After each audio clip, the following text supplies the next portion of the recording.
Tudo bem com você? Que bom que você está mais uma vez conosco aqui. Você separou um tempo aí com a sua família, na sua casa, para estudar conosco. Mais um tema da lição da Escola Sabatina. Muito obrigado, porque você já está conosco há 9 semanas. Exatamente, essa é a 9ª semana. E iniciamos aqui um novo estudo da lição do livro de Isaías. Que Deus abençoe você agora, quando você for partilhar a palavra de Deus conosco, for estudar também durante essa semana. E que você tenha, durante essa semana, ao estudar o tema de Isaías, mais crescimento na palavra de Deus e mais proximidade com o próprio Deus. Antes de nós entrarmos no tema, eu não posso esquecer de lembrar você de ativar as notificações para que você nunca perca o momento em que o vídeo vai ao ar. Então siga as nossas redes sociais, as redes sociais aqui da Igreja do UNASP, Engenheiro Coelho, também as redes sociais do canal Adventistas Brasil, que nós estamos nessa parceria da lição da Escola Sabatina esse trimestre. Também comente, como você já tem feito, em todas as lições, coloque suas dúvidas, suas sugestões, enfim, converse conosco, interaja conosco. Se está assistindo no YouTube, no Facebook, não importa. O importante para nós é saber que você está sendo beneficiado, está gostando da temática e os conteúdos estão realmente abençoando sua vida.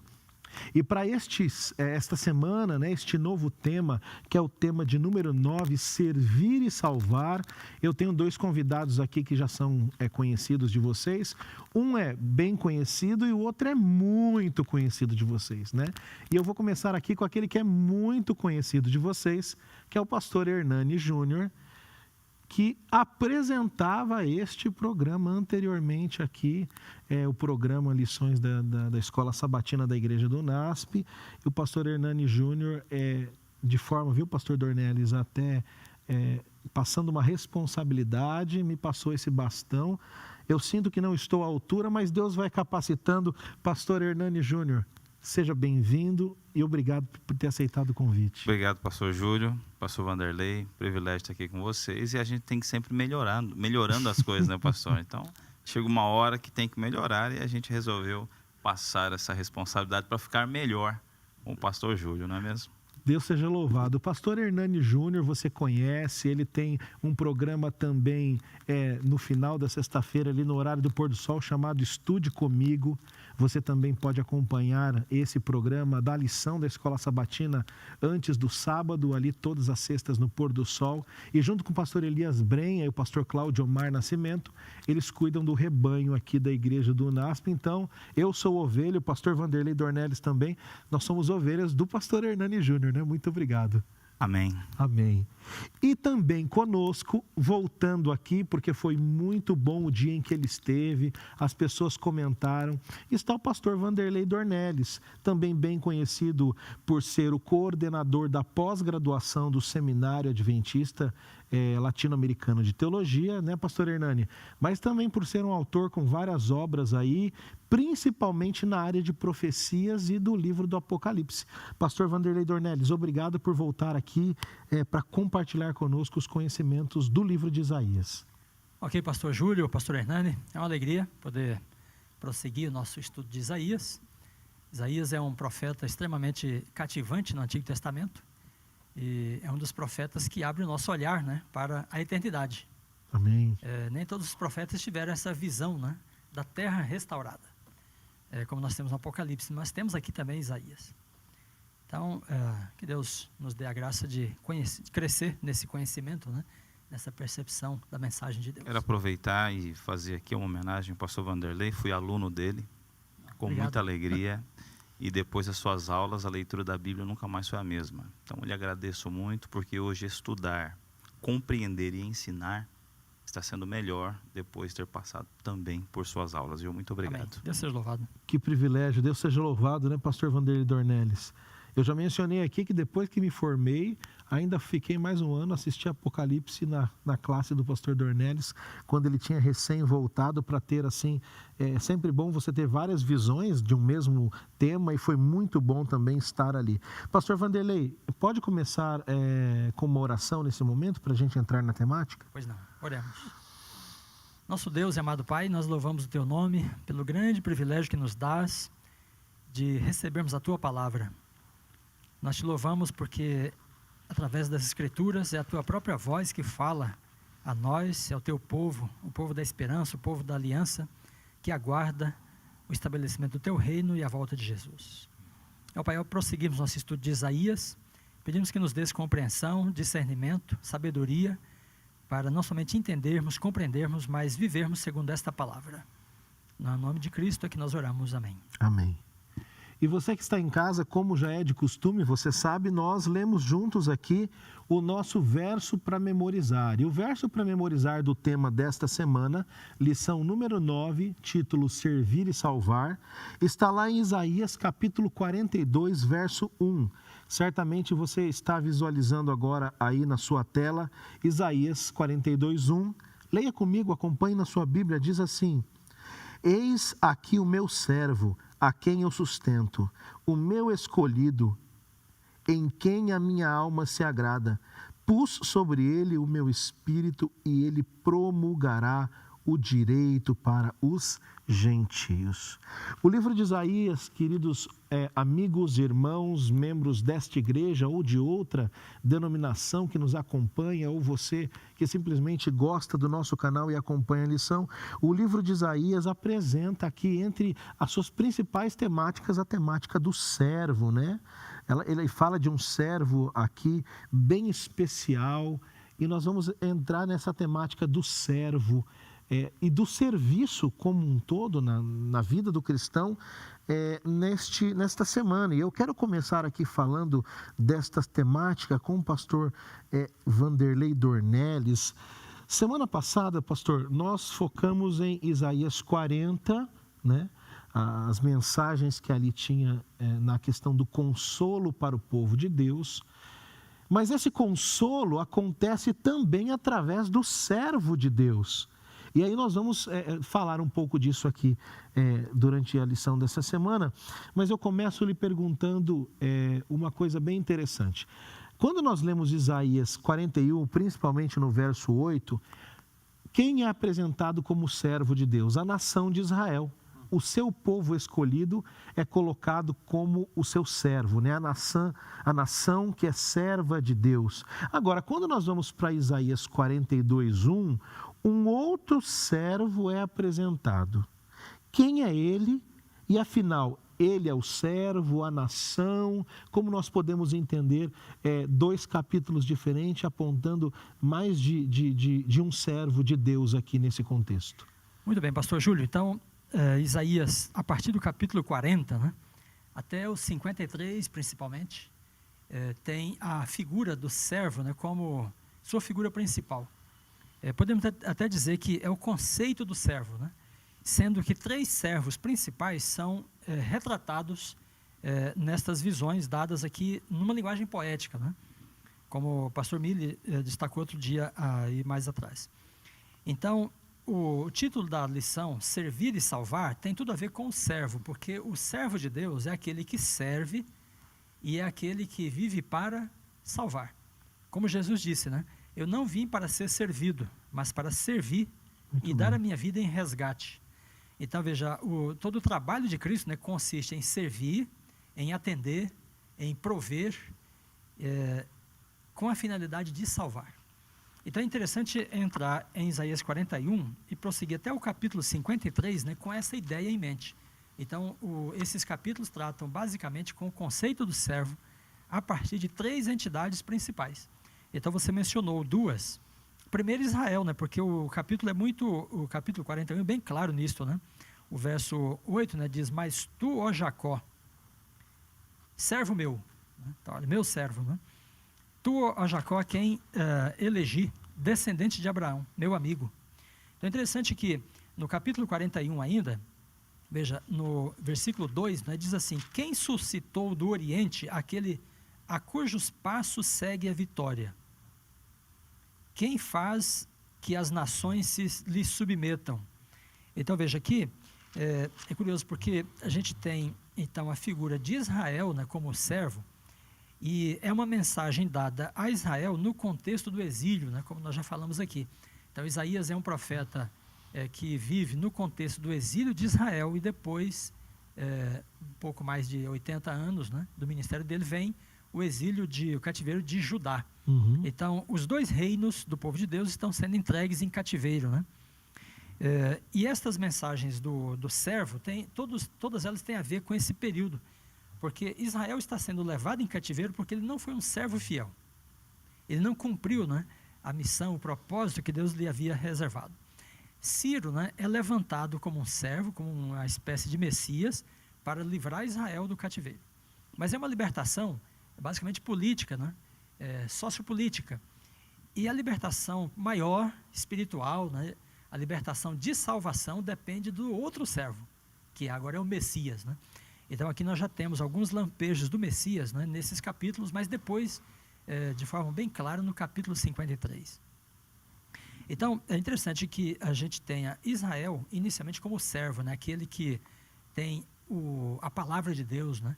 Então Deus manifestou a sua vontade, o seu caminho, o seu plano de salvação. E Israel, como servo de Deus, é depositário, né, desta palavra, e é também incumbido, né, como nação, de propagar, de difundir esta palavra para outras nações. Então esse é o primeiro servo. É interessante que no capítulo 48, né, no versículo 20, aí temos uma afirmação bem clara, né, em relação ao papel deste servo, de Israel como esse servo. Porque é um apelo, né, diz assim: saí da Babilônia, fugi de entre os caldeus, e anunciai isto com voz de júbilo, proclamai-o e levai-o até o fim da terra. Dizei, o Senhor remiu a seu servo Jacó. Então veja aqui, nós temos o apelo de Deus para Israel no contexto do cativeiro. Ele vai ser levado em cativeiro, mas ele vai sair de Babilônia. Agora o apelo aqui retrata a Babilônia como uma condição de pecado, uma condição de degradação. Não mais uma nação, mas uma condição. Não só a nação, né, mas a condição de Israel. Uma vez que Israel está na condição de Babilônia, de idolatria principalmente, né, aí ele é entregue à Babilônia, porque ele já está pertencendo a ela. E aí o apelo então que o capítulo 48 traz, né, esse servo, é que ele tem de sair de Babilônia. Para fazer o quê? Para anunciar, para proclamar, né, a mensagem, a palavra da qual ele é depositário. Então esse é o primeiro servo aí, né? Mas você se referiu também, né, ao segundo servo, porque depois tem 42, o capítulo 42, né? Aí nós já não temos mais a figura de Israel, mas daquele que virá para livrar Israel, né? Eis aqui o meu servo a quem sustento, o meu escolhido, 42 verso 1, né? Em quem a minha alma se compraz. Coloquei sobre ele o meu espírito, e ele promulgará o direito para os gentios. Então veja aqui, é interessante perceber esta expectativa, né, que Deus tem acerca do líder político, sabe? Do líder da nação ou das nações, né? Uhum. Porque Nabucodonosor exerce esse papel, né? E Deus fala com ele, sabe, através de Daniel, né? Tentando fazer com que Nabucodonosor também promulgasse o direito, né? Também recebesse o espírito, sabe? E aí Daniel fala para ele: olha, o Deus dos céus é que deu esse sonho para você, né? Você é a cabeça de ouro.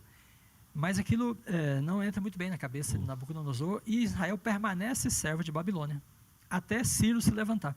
E aí Ciro então vem e promulga a justiça, o juízo, né? E ele tem a unção do Espírito de Deus.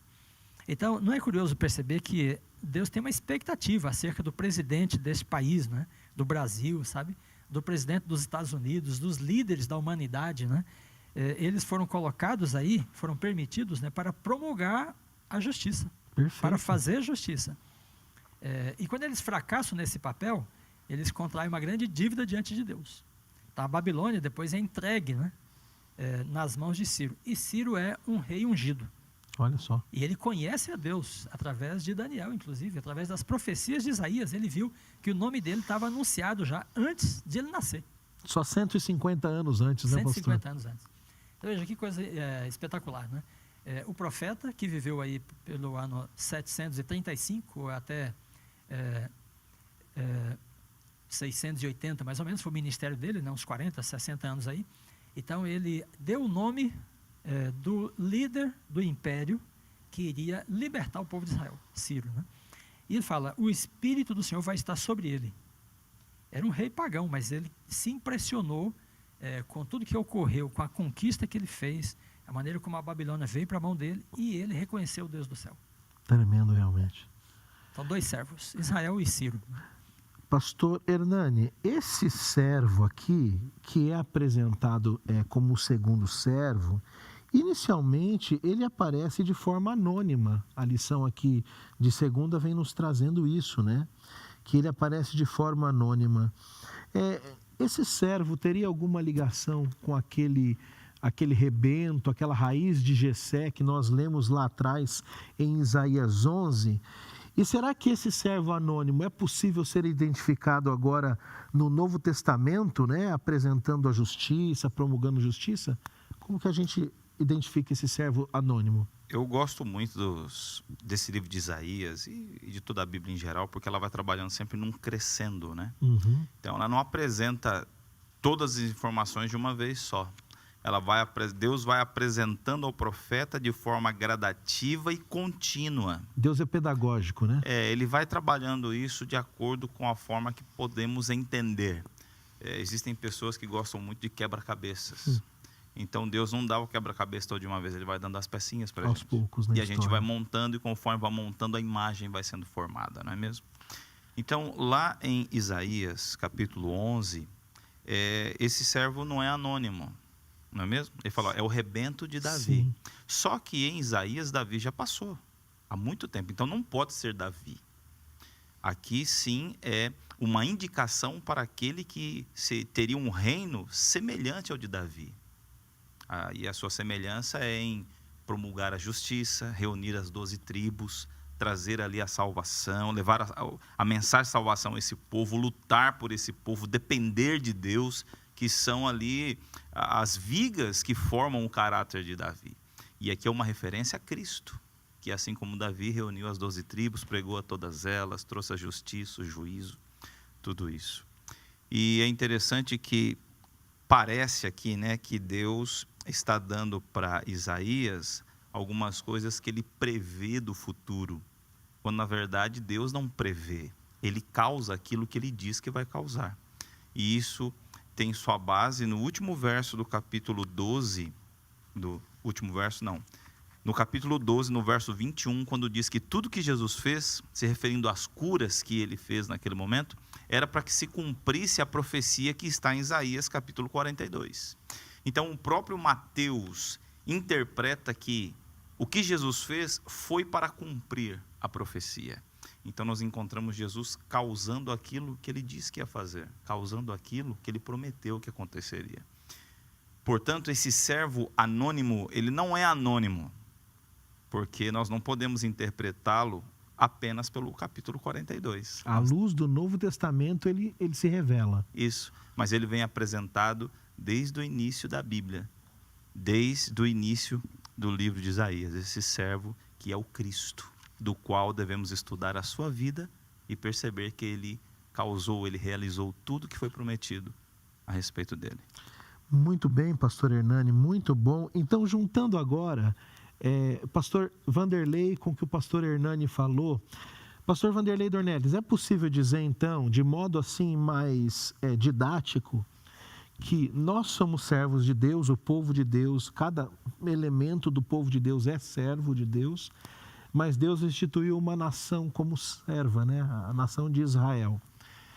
O pastor Hernani apresentou aqui, já no futuro, de forma mais ampla, a pessoa de Cristo como sendo esse servo apresentado em 42, mas o senhor antes trouxe a ideia de Ciro como ungido de Deus, e aqui é claramente apresentado Deus chamando Ciro de seu ungido.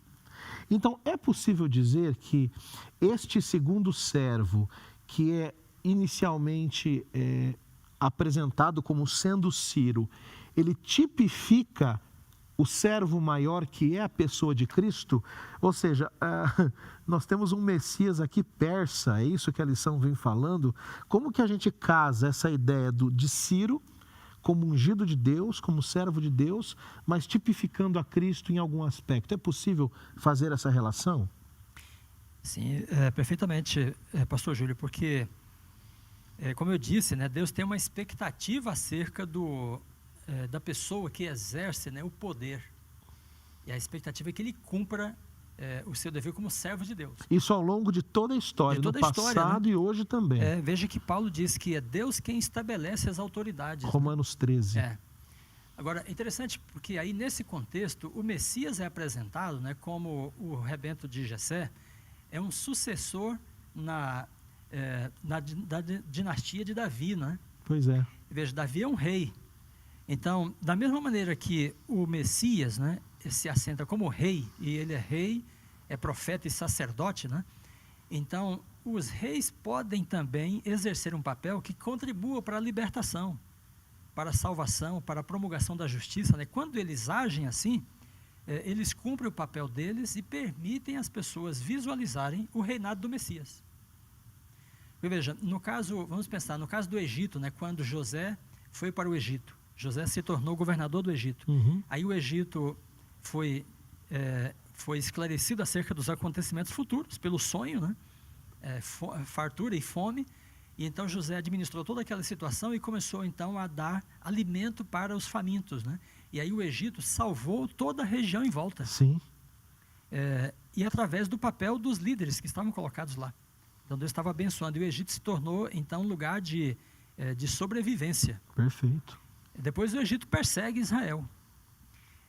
Quando pensamos no caso da Pérsia, né, então a Pérsia tomou a Babilônia e liberou os judeus, né, emancipou os judeus. Então aí o rei persa colocado aí, né, exerce uma função que permite visualizar o papel do Messias. Então o Messias é aquele que provê pão, né, como o faraó no Egito na ocasião. O Messias é aquele que traz a liberdade, né, como Ciro aí nessas circunstâncias. A justiça. A justiça, né? Então quando Salomão exerceu os primeiros anos de seu reinado, e ele era justo, era sábio, né? Então as pessoas podiam visualizar na pessoa dele o reinado do Messias, porque ali estava vamos dizer assim, uma antecipação da qualidade do reinado do Messias, né? Então é possível ver Ciro a partir dessa perspectiva exatamente por causa desta ideia, né? Então Deus tem uma expectativa acerca do líder, e as pessoas podem ver a Cristo através do líder, né? E Ciro é apresentado aqui dessa forma, né? Veja, é dado o nome dele, no capítulo 44, né, verso 28. Digo de Ciro, ele é meu pastor, e cumprirá tudo o que me apraz. Depois no capítulo 45, verso 1, assim diz o Senhor ao seu ungido, a Ciro, a quem tomo pela mão direita. Veja, tomar pela mão direita, né, é uma expressão bem típica na Bíblia, de dar segurança, de conduzir, né? E aí vem aquela questão, né, da divisão do profeta Isaías em dois volumes, que é uma coisa que nós não entendemos dessa forma. Porque quando, a partir do capítulo 41, aí começa uma outra ênfase, né, Isaías, e vem o nome de Ciro, 150 anos antes de Ciro existir, aí as pessoas chegam aqui e dizem, mas essa parte de Isaías deve ter sido escrita depois de Ciro, e aí a pessoa disse que era parte do livro de Isaías para parecer uma profecia. Eles chamam de Deutero-Isaías, né, pastor? O chamado Deutero-Isaías. O segundo, né? Isaías, né? No entanto, né, você pega a Septuaginta, a tradução para o grego, né, do segundo século antes de Cristo, ela não dá nenhuma margem para essa interpretação de que há dois autores aqui, né? Quando os manuscritos do Mar Morto foram descobertos, o de Isaías, né, também é do segundo século, mais antigo, né? Ele não apresenta nenhuma identidade para um novo Isaías ou um segundo profeta, né, dentro desse volume. E aí nós vemos então a capacidade, a visão profética que consegue antecipar o acontecimento, inclusive dando o nome, né? Só o profeta iluminado por Deus pode fazer isso, né? É verdade, é tremendo aqui. Você que nos assiste, você veja, Deus 150 anos antes da existência de Ciro já disse, eu vou invadir o reino de Babilônia e eu vou dizer até por quem isso vai acontecer. E Deus foi mais longe, né, pastor? Ele disse a forma também, pastor Hernani, a forma como ia acontecer. Então, nós podemos crer que não existe um Deutero Isaías, e alguns até dizem que existe um terceiro, um trito Isaías, não. A partir de descobertas da arqueologia e de estudos da própria palavra de Deus, você pode ter a crença de que existe apenas um autor para este livro, que é o próprio Isaías. Deixa eu só complementar Por favor, um ponto breve, pastor Júlio. Por favor. Veja, esse paralelismo entre Ciro e o Messias, né, aqui em Isaías 44 e 45, pode ser estabelecido em 3 pontos principais. Ciro é um libertador da servidão, né?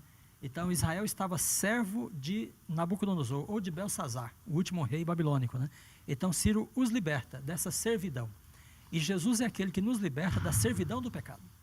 Amém. Segundo lugar, Ciro promoveu a reedificação do templo de Jerusalém, né? E aí veja que Jesus fala assim, eu vou destruir esse templo em 3 dias e vou reedificá-lo, né? E depois chegamos em Apocalipse, aí você tem o templo, né, da Nova Jerusalém edificado e o trono do Cordeiro está aí. Então, esse é o segundo ponto, né? A reedificação do templo. E o terceiro é a restauração da nação. Então, Ciro dá a Israel, né, o direito, a liberdade de ter uma lei própria, de governar e legislar a partir desta lei, de ter uma jurisprudência própria, independente da Pérsia, né? E isso, então, permite Israel ser uma nação outra vez. E Jesus constitui seu povo, né, como uma nação escolhida, como diz Pedro, né? 2, verso 8 e 9. Então, vós sois sacerdócio real, nação eleita, né? Então, o povo de Deus é feito uma nação, e essa nação herda, então, o novo céu e a nova terra, pela virtude, né, do trabalho do Messias. Então, de 3 formas, ele prefigura o ministério de Cristo, né, e o trabalho de Cristo no plano da salvação. Muito bom, pastor Dornelles, excelente essa relação, né, histórica de Ciro com Cristo, quantos elementos ricos nós temos. Pastor Hernani, agora mudando um pouquinho o foco aqui, na nossa lição de quarta-feira, vem apresentando uma relação entre aqueles hebreus que estavam vivendo após a derrota de Judá por Babilônia, né? E eles, é dito aqui que eles se apegavam a uma promessa de Levítico. Lá no capítulo 26, versos 40 a 45, havia aqui uma esperança que mantinha o coração daqueles hebreus, a chama da esperança acesa. Se você me permite, lendo aqui, por exemplo, Levítico 26, 40, diz assim: mas se confessarem a sua iniquidade, a iniquidade dos seus pais, na infidelidade que cometeram contra mim, como também confessarem que andaram contrariamente para comigo, e aí ele vem fazendo uma série de promessas, ou seja, aqui havia promessas que seriam dadas a eles se eles confessassem os seus pecados, mas os pecados também daqueles que antecederam a eles, né? A pergunta é, aqui dentro desse contexto, como que essa esperança de libertação, de consolo, como nós já falamos na lição da semana passada, ela pode ser aplicada à nossa vida hoje? Que princípios espirituais nós podemos tirar daqui? Olha, pastor Júlio, pastor Vanderlei, nós percebemos aqui que no verso 40, que a esperança é condicional. Perfeito. Ela exige uma condicionalidade. Então, como o povo poderia ter esperança que não ficariam na Babilônia para sempre? E como nós podemos ter esperança que mesmo pecando, Deus ainda terá misericórdia de nós, não é isso? Então, aqui nós encontramos uma condição, porque ele fala, se vocês confessarem suas iniquidades. Então, o primeiro ponto é a confissão. Eu preciso entender o que eu fiz de errado. E para isso é necessário uma reflexão dos meus atos pessoais em conflito com o que Deus disse. Então, Deus fala, eu preciso saber o que Deus disse para entender que eu estou errado e confessar o meu erro. Outro ponto que eu anotei aqui é o seguinte: confessar que eu estou cometendo os mesmos erros que já foram cometidos.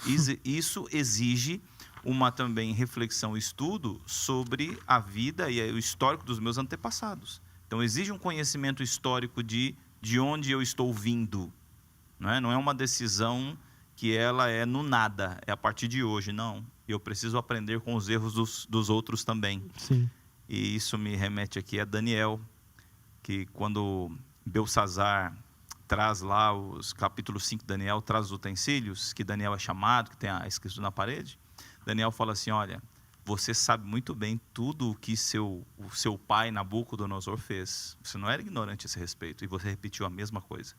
Então nós encontramos Belsazar sendo julgado não apenas pelo que ele fez, mas pelo conhecimento do erro que ele cometeu. Outro ponto também que me chama a atenção aqui é a questão de humilhar o coração incircunciso, me refiro ao verso 41 do capítulo 26. Então, um coração não convertido. A exigência para uma esperança é converter o coração. Converter o coração ao Senhor. E a parte que mais me tocou, sabe, pastor Vanderlei, pastor Júlio, você que nos acompanha, foi aqui no finalzinho do verso 41, que fala assim, olha, se o seu coração incircunciso se humilhar e tomarem eles por bem o castigo de sua iniquidade. Então não é apenas confessar, não é apenas se arrepender, não é apenas conhecer. É aceitar o castigo que você está sofrendo. Eu acho que essa é a pior parte, né? É você falar com a mãe assim, ó, bate que eu sei que eu estou errado. Eu aceito o castigo, eu aceito sofrer esse dano, eu aceito isso, porque eu entendo que é Deus me corrigindo. Hoje, nós vivemos uma vida de rebelião contra Deus e boa parte dos arrependimentos não são pela dor que causei ao coração de Deus, mas pelo medo que a justiça de Deus causará em mim, a dor causará em mim. E aqui nós vemos que um dos pontos para a esperança de saber que Deus, Ele nunca se esquece da gente, é aceitar o castigo recebido, sabe? Eu acho que essa é uma parte muito difícil. E eu quero ir encerrando já as minhas palavras com o verso 44, que diz assim, ó, mesmo assim, estando eles na terra dos seus inimigos, não os rejeitarei, não me aborrecerei deles, para consumi-los e invalidar a minha aliança com eles, porque eu sou o Senhor, seu Deus. Então, por mais que caiamos em pecado, estejamos, quem sabe, aí num charco de lodo, envolvidos em nossos vícios, Deus nunca se esquece da gente. Ele sempre está ali na expectativa do reconhecimento do que eu fiz de errado e de que saber que Ele vai me estender a sua mão direita, mas com a salvação vem a correção. E a correção não é para o meu sofrimento, é para a minha aprendizagem. Então, ser salvo por Deus é aceitar que está errado. Ser salvo por Deus é reconhecer que eu estou cometendo erros já conhecidos pelos meus antepassados. É humilhar o coração diante de Deus, é converter-me, é aceitar a correção, pegar na mão de Deus e seguir o caminho, permitindo que Ele guie. Você que está nos ouvindo agora, mediante o que foi dito aqui pelo pastor Dornelles e o pastor Hernani, nós podemos perfeitamente entender que quando Ciro é levantado como um tipo de Cristo, como Messias, por Deus para livrar o seu povo de Babilônia, ele agora está sendo apresentado como um tipo de Cristo que no futuro nos livrará de nossos pecados. Mas Deus não quer somente, como o pastor Hernani falou, nos livrar no futuro de nossos pecados ou da presença do pecado. Deus quer hoje, em nossos dias, que nós convertamos o coração a Ele. Como diz um professor que já esteve aqui conosco em uma sala de aula, Deus nos salva com sua graça, mas não quer que nós continuemos vivendo na desgraça. Portanto, ser salvo por Deus é ter sim uma vida plena na eternidade com Cristo, mas também é ter uma vida melhor hoje, é converter o coração a Ele hoje, é reconhecer os nossos erros hoje. E pastor Hernani, você disse algo que é muito interessante. Eu lembrei de um ditado, pastor Dornelles, que diz assim: aprenda com os erros dos outros, porque você nunca terá tempo de cometer todos os erros. E aí o pastor Hernani trouxe isso à tona, mas é impressionante, pastor Hernani, como nós, como cristãos, parece que quanto mais conhecemos da Bíblia, mais erros que já foram cometidos no passado, nós cometemos hoje. Por exemplo, o povo de Israel no deserto não tinham exemplos negativos como nós temos a eles hoje. E nós nos rebelamos contra Deus da mesma forma, não é? Portanto, isso é ponto que você tocou, é muito importante. Pastor Júlio, bem rapidamente. Fique à vontade, temos tempo. Eu estou fazendo, essa é a minha percepção. Infelizmente, hoje nós estudamos muito mais a Bíblia para ensinar do que para aprender. É verdade. E com isso, nós não refletimos sobre a nossa vida para estudar. Nós refletimos sobre a vida alheia para estudar. E isso tem levado muitas pessoas a ter uma fé fria e em seu coração tem um tribunal ao invés de um hospital. E acabamos não entendendo. Porque nós estamos sempre olhando para os erros do outro para estudar. O motivador é o que estão fazendo de errado. Eu hoje escutei muitas pessoas chegando e falando, pastor, a igreja, pastor, o fulano... Não importa o que está acontecendo com a igreja ou com a vida do outro. O que importa é o que está acontecendo na minha vida. Eu preciso estudar a Bíblia para eu aprender, para eu ter comunhão, e não para apenas ensinar, julgar, pregar e dar lições na vida do outro, né? Pastor Hernando, você destacou um ponto importantíssimo, né? Estudamos a Bíblia para ensinar, não para aprender. Agora, é possível ensinar sem aprender primeiro? Será que é possível? E a gente pode até tentar fazer isso, e pode até fazer teoricamente, né? Mas a palavra de Deus não é uma teoria, né? Ela tem de ser experimentada, vivida, né? É verdade. Então, por Jesus fala, antes de você tirar a trave, o Cisco. argueiro no olho do teu próximo, né? O cisco, tira a trave do teu olho, né? Então, primeiro nós temos de buscar para nós, aplicar para a nossa própria vida e aprender nós mesmos, né? Para depois a gente pensar em ensinar através do testemunho, né? Vejo, pastor Vanderlei, que nós compartilhamos muito mais de um conhecimento do que ensinamos a Escritura, né? Compartilhar do conhecimento estudado se torna muito mais coerente do que simplesmente ensinar uma profecia. Isso, Às vezes eu até chego a pensar, pastor Júlio, né, pastor Hernani, que nós sabemos muito mais do que precisamos. Sabe, o mundo está cheio de saber, né? Cheio de dados, de informação, né? Nós temos muito mais informação do que precisamos. Agora, o que precisamos? Fazer o uso apropriado daquilo que sabemos. E se a pessoa sabe pouco, mas aplica bem esse pouco, né? Isso já é suficiente para ela. Então, nós estávamos conversando com uns professores esta semana, né, pensando sobre essa questão de universidade, pesquisa, né, publicação.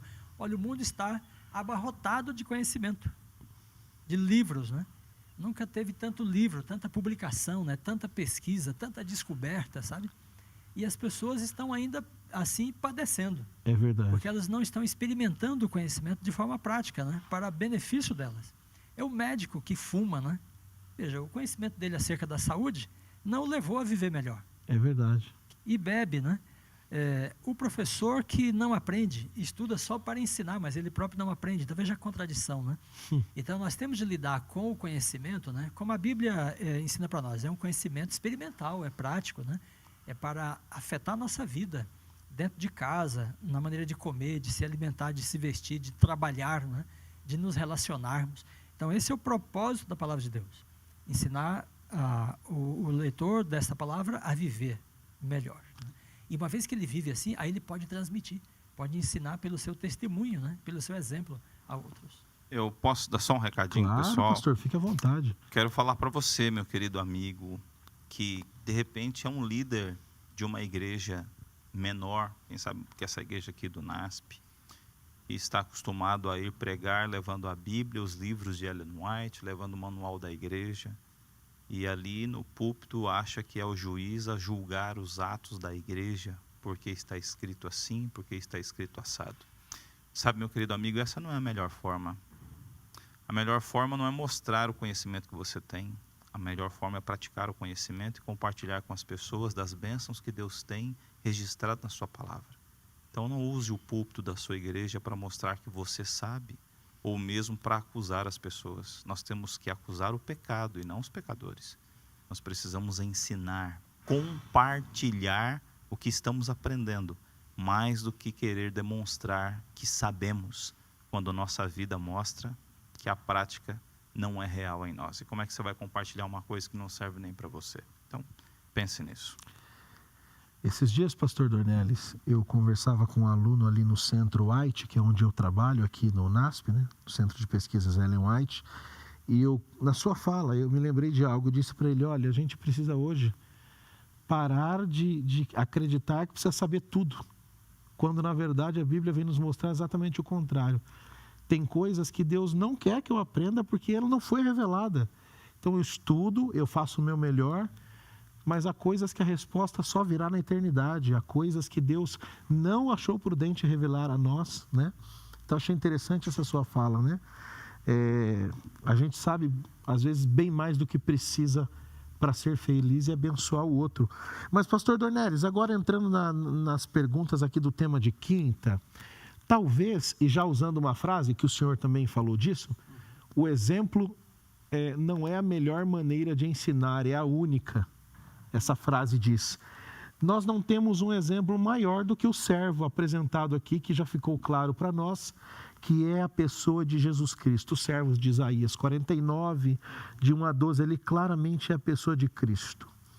Minha pergunta para o senhor é: se o servo aqui é o próprio Messias, por que Deus o chama de Israel, lá em 49, 3, e no capítulo 49, versos 4 e 7, um novo elemento é apresentado? Que elemento é esse?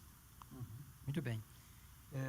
Sim, pastor Júnior, então veja que no capítulo 41, a gente tem a fala de Deus a Israel, né? Perfeito. Olha, 41, verso 8. Mas tu, ó Israel, meu servo, a quem elegi, descendente de Abraão, e tomei desde as extremidades da terra. Tu és meu servo, eu te escolhi e não te rejeitei. Veja, por que Deus estaria falando isso para Israel? Se Israel, né, fosse o servo aqui do 49, que diz assim: o Senhor me chamou desde o meu nascimento. Ora, se Deus está dizendo, eu te escolhi, eu não te rejeitei, né, eu te salvei, eu fiz isto, né, porque Israel está inseguro da sua eleição por parte de Deus. Porque no contexto do cativeiro, as pessoas sentiram isto, né, Deus nos abandonou, Ele não nos ama, não está conosco. Se esteve, não está mais, né? Então Deus fala para dar segurança a eles, de que Ele os escolheu. É um reforço. Agora, no 49, a linguagem é diferente, né? Porque o capítulo começa assim: ouvi terras do mar, vós, povos de longe, escutai. O Senhor me chamou desde o meu nascimento. Então aqui agora tem um personagem, e aí o profeta escreve colocando a palavra na boca do personagem, né? E o personagem está dizendo que o Senhor o escolheu. Então, Israel está duvidando que é escolhido de Deus. Esse que fala aqui, portanto, não é Israel, que sabe que Deus o escolheu. E aí o verso 3 diz: um contraste bem claro, é verdade. Tu és o meu servo, és Israel, por isso e por quem eu hei de ser glorificado. Veja, então, enquanto Israel está em idolatria, o povo de Israel, este servo aqui, que é Israel também, glorifica a Deus. Então, são duas entidades diferentes, né?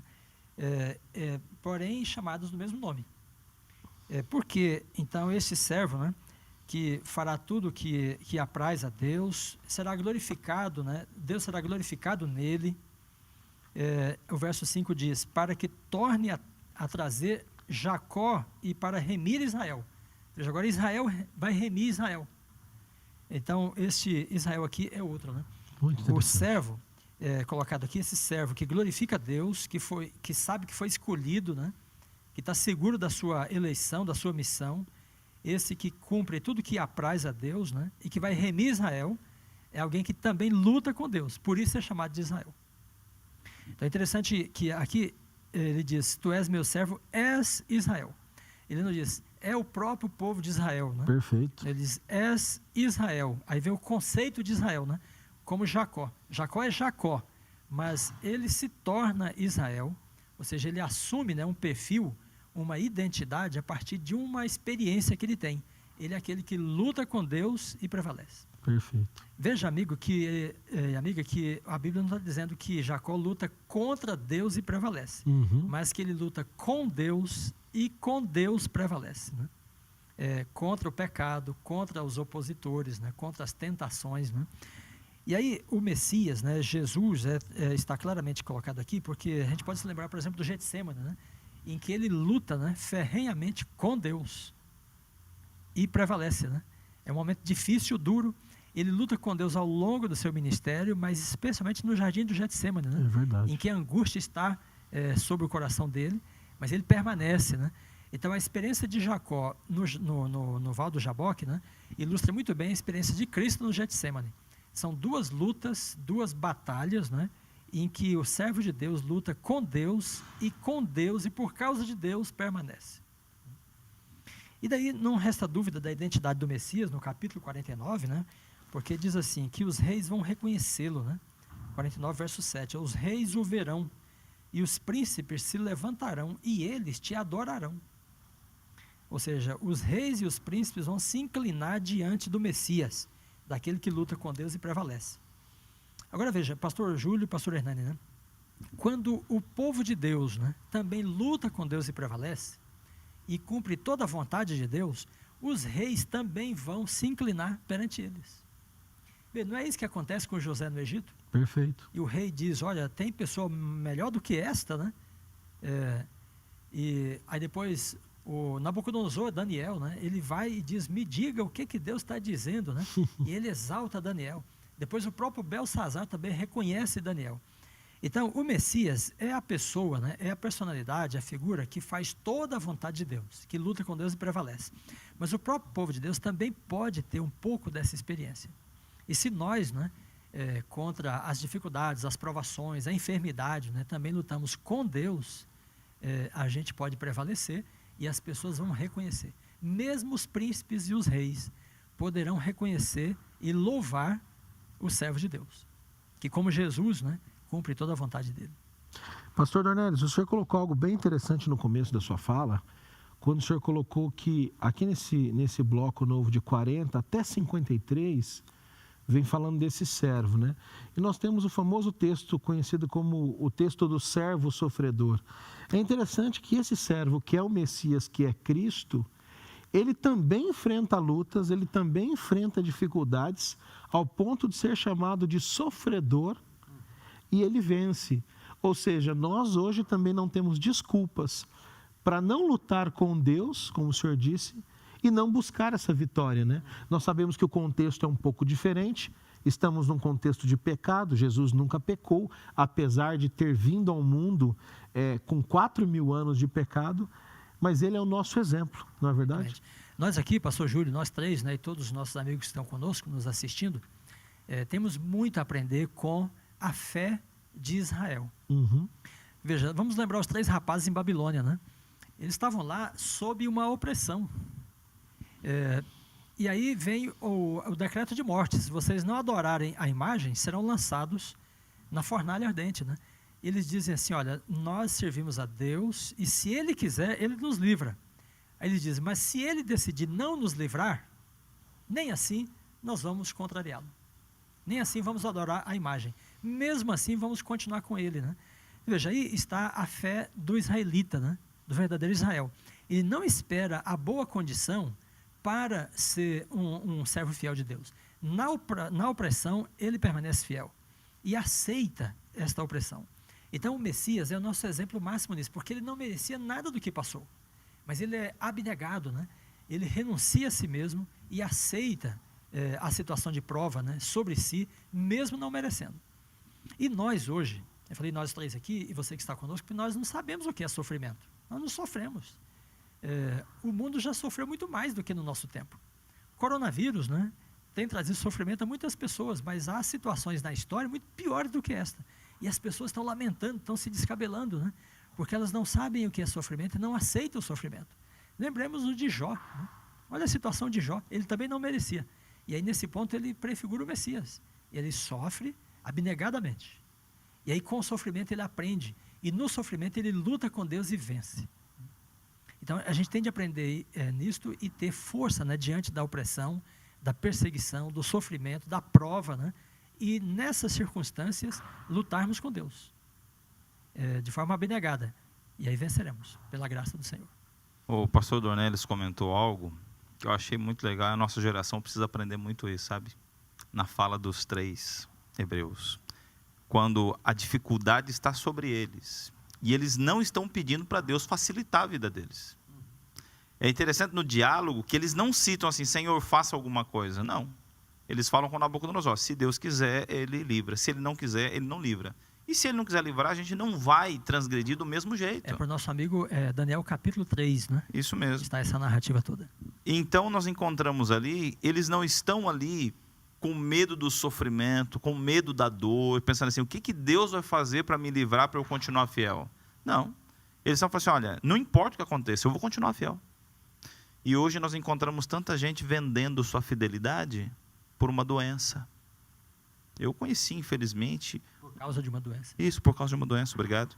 Eu conheci um líder que no final da vida dele, ele saiu procurando cura em tudo quanto foi igreja. porque ele não aceitava que estava morrendo no final de uma doença comum, porque infelizmente temos uma pregação, o pastor Dornelis, o pastor Júlio, que é manca. Nós dizemos para a pessoa assim, vem para Cristo que vai dar tudo certo na sua vida. É a teologia da prosperidade. Isso mesmo, transvestida de conversão. Exatamente. Então, vem que vai dar tudo certo, sua vida financeira vai melhorar. Quando na verdade não. Não Tem gente que vem para necessariamente. Cristo, ele perde a empresa, ele perde o emprego, ele perde o carro, ele perde o status, mas ele ganha salvação. Ganha salvação. E as pessoas hoje estão preocupadas com a aparência, com ter, com acumular, esperam que Deus dê um jeitinho, quando na verdade somos nós que temos que manter nossa fé, quer Deus livre, quer não. E falando de sofrimento, pastor Dornelis, eu me lembro agora, na sua fala, e para você que está nos ouvindo em casa, essas lições na pessoa do Messias, do servo, são importantíssimas. Alguns por aí em seus sermões ou em suas publicações pintam Cristo como um revolucionário que pegou na espada e lutou contra a opressão inimiga, que pegou na lança e foi contra o reino de seus dias. Nós não vemos esse Cristo na Bíblia. Nós vemos um Cristo que condenava a hipocrisia dos líderes, mas que dizia aos seus seguidores, dê a César o que é de César e dê a Deus do que é de Deus. Porque a despeito de todo o sofrimento que nós temos nesse mundo, você que nos assiste, a despeito das injustiças que esse mundo apresenta, das doenças, a despeito de muitas vezes, você que talvez faz parte de uma minoria, uma classe social, uma cor de pele, talvez você pertença ao grupo de pessoas com deficiência, eu não sei. Nós olhamos para esse mundo e achamos que agora somos os revolucionários e Cristo fez assim e devemos nos rebelar. Não. A Bíblia promete a resolução de todos esses problemas quando esse Messias vier a terceira vez, não é? Vier de uma vez final a esse mundo. Muito bem, pastor Júlio. Então, vamos frisar bem esse ponto, talvez um ponto prático para a gente terminar o ensino desta semana, né? Veja, o capítulo 49, falando do servo sofredor, aí no verso 4 diz assim, eu mesmo disse. Então aí o próprio servo, né, reconhece que ele enfraquece, né, ele duvida. E diz, em vão tenho trabalhado, inútil e vãmente gastei as minhas forças. Porém depois ele fala assim, todavia, o meu direito está perante o Senhor e a minha recompensa é perante o meu Deus. Então, quando Jesus estava no Getsemane, ele poderia pensar, e o diabo tentou trazer isso à mente dele, né? Eles não merecem o seu sacrifício, né? Você vai fazer em vão. Mas Jesus olhou para frente, né, e viu a grande multidão de salvos que a sua morte alcançaria, né, redimiria. Então ele diz, a minha recompensa está perante o meu Deus. Então, a nossa recompensa, né, por servir a Deus, não é daqui na terra, não é reconhecimento das pessoas, dos seres humanos. É um reconhecimento, uma recompensa perante Deus. Se Ele quiser recompensar e glorificar você aqui nesta terra, Ele fará. Mas se Ele decide não fazer isso, nem por isso você seja infiel. Então, veja, José é um exemplo para nós, ele sofre no Egito e depois Deus o exalta, né? O Daniel é a mesma coisa, ele vai para a Babilônia, ele padece em Babilônia, mas Deus o exaltou. Mas também se Deus não o exaltasse, ele permaneceria fiel a si mesmo, porque ele não dependia da glória, né, para ser fiel. Então aprendamos com José, com os 3 rapazes em Babilônia, Daniel 3, né, com o próprio Daniel e depois com o próprio Messias, que a nossa vida pertence a Deus. E o momento de recompensar as ações também é de Deus. E o que ele fizer é o melhor. E pegando, eu gosto desses paralelos, sabe, pastor? E isso é culpa sua, porque o senhor me ensinou essas coisas, tá? José, ele foi humilhado e exaltado. Daniel, humilhado e exaltado. João Batista não. João Batista foi decapitado. Aquele profeta que... Jesus disse, né? Sim. Mas ele não viu, não é isso? Não viu para ver, mas verá. Isso, mas vai e ver. O maior deles, segundo Cristo, né, dos que nasceram de mulher. Sim, mas ele não viu isso. Exatamente. Não foi visitado por Cristo quando estava preso. Jesus visitou muitos outros e ele não. Então, aos olhos próprios, ele não foi reconhecido pelo Cristo. Quando você pega também aquele profeta que Acabe mandou prender, ele falava a verdade, mas estava preso e morreu de fome, porque Acabe não voltou depois daquela batalha para poder livrá-lo. E Acabe disse que só era para soltá-lo quando ele voltasse. Morreu ali. Então, nem sempre seguir a Deus é sinônimo de vida boa nessa terra. E é importante, como é lido lá em Levíticos 26, aceitarmos a sina de Deus. Não é predestinação, mas é uma forma de Deus educar, porque talvez se ele fizesse o inverso, a pessoa exaltada se perderia. Muito bem, pastor Hernani, pastor Júlio, nosso tempo está terminando, mas... Não, fique à vontade. Veja, pode é muito importante esse ponto trazer essas bênçãos a nós. pastor Hernani acabou de levantar, né? Porque muitos de nós, né, podemos ser servos de Deus, como a lição está ensinando, podemos sofrer e não viver o suficiente para ver a recompensa. Exatamente. Humanamente falando. Porque pela fé, nós visualizamos a recompensa. Veja, é isso que Hebreus 11, por exemplo, fala de Moisés, né? Então fala, pela fé, Hebreus 11, 23, né? Pela fé Moisés, apenas nascido, foi ocultado por seus pais, né?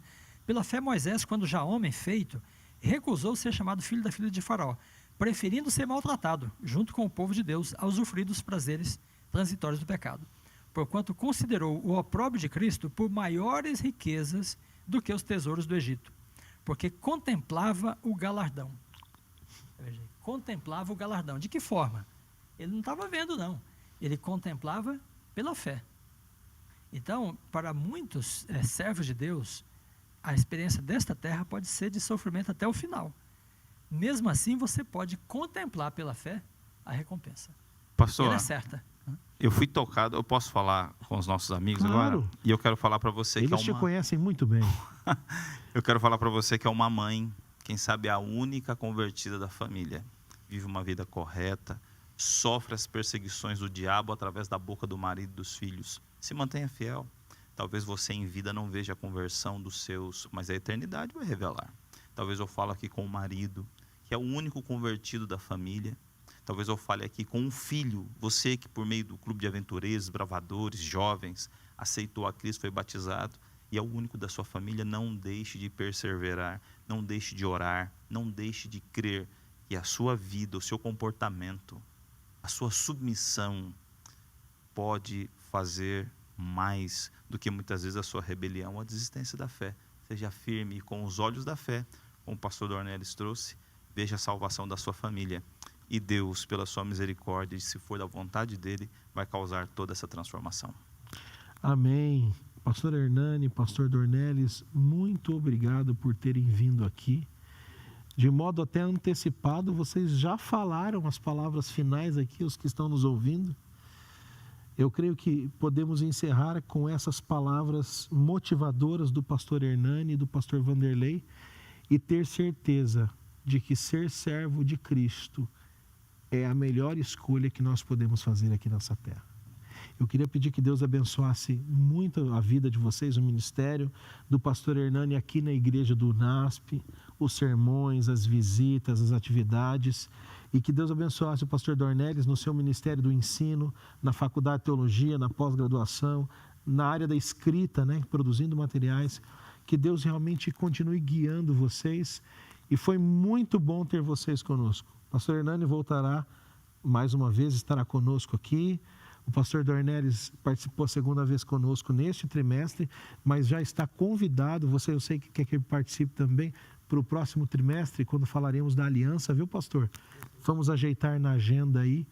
E eu queria pedir nesse momento que o pastor Hernani, então, fizesse uma oração final, abençoando nós que aqui discutimos esses temas e quem está em casa, você que está nos ouvindo, para que Deus abençoe você também, para que você seja um servo fiel de Cristo. Amém? Pastor Hernani? Vamos orar.